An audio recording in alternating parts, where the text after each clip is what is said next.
मरकजी हुकूमत ने लड़कियों की शादी की कम अज कम कानूनी उम्र को बढ़ाकर मर्दों के बराबर करने का फैसला किया है। इसका मतलब ये है कि पहले लड़कियों की शादी की उम्र जो 18 साल थी उसे बढ़ाकर अब 21 साल किया जा सकता है। काबीना ने बुध को लड़कियों की शादी की कम अज कम 18 से बढ़ाकर 21 साल करने की तजवीज़ को मंजूरी दे दी है। अब मरकजी हुकूमत ने ऐलान किया है कि आइंदा हफ्ते ही इससे मुताल्लिक बिल लोकसभा में पेश किया जाएगा। मरकजी हुकूमत के इस फैसले पर एक तबका इसकी हिमायत कर रहा है, जबकि कुछ तबका इसकी मुखालिफ में भी है।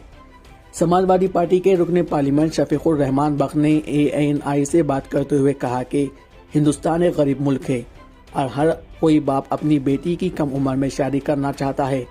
मैं पार्लियामेंट में इस बिल की हिमायत नहीं करूंगा। तो वहीं SP सरबराह अखिलेश यादव ने शफीकुर रहमान के इस बयान पर कहा कि इनकी पार्टी ऐसे बयान से अपना रिश्ता नहीं रखती।